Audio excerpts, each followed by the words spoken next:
Iti Region 1, sag 5,000 a financial assistance naiwaras iti vulnerable sector. Kabayatan na nasruk 1.4 million pesos agatad ti counterfeited cigarettes na kumpiskar iti Pangasinan.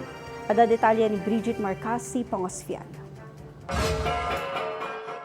Idjay La Union, nasurok 8,000 ang manalon, mangalap kin tricycle drivers manipod aguo ken banggar tina ipaayan ti cash assistance kas paset ti fuel subsidy program dagiti lokal a gobyerno kadagiti nasao nga ili. Community pantry para met iti vulnerable sector iti insagana dagiti masaknan iti San Fernando, La Union. Iti pantry mabali na makaala iti fresh anateng, prutas, itlog ken dumapay a primary commodities. Iti met Ilocos Norte, 10,000 pesos din na ipaay a financial aid babaan iti DSWD kadagiti 10 a mango growers kastulong para iti panakaibiyahe dagiti produkto iti Metro Manila, Cebu ken uray pay iti international markets.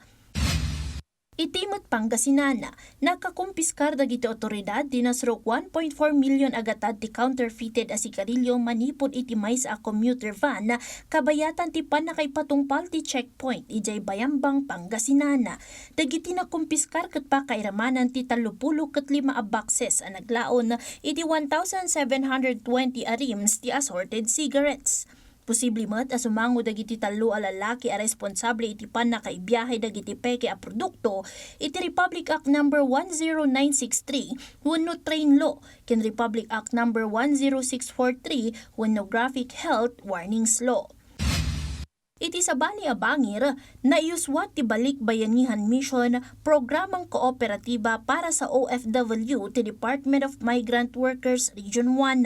Daytoy ti reintegration initiative ti ahensya kabinadang ti Cooperative Development Authority Region 1 tapno masuportaran dagiti overseas Filipino workers nga agawi ditoy pagilyan babaan iti panakaipatungpal ti financial literacy programs, panakaitandudo ti cooperative membership, advocacy support ken panakaorganisar ti regional forums para kadagiti OFWs.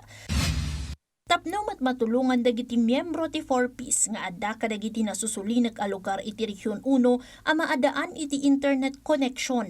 Nangiwaras ti DICT Region 1 iti Juan SIM wenno ti Bayanihan SIM cards ijay Ilocos Norte. Babaan iti daytoy, libre ti internet access dagiti kameng ti 4Ps nga adda kadagiti geographical isolated and disadvantaged areas iti uneg ti may sa atawan tapno adda aramaten dagiti estudyante iti pannagaadal ken online selling dagiti agtarigagay nga agnegosyo. Manamnama met a mapalawa pay ti distribution ti programa kadagiti daduma nga ili iti Region 1. Brigitte Marcasi-Pangosfian para iti Pambansang TV. Iti Baro a Pilipinas.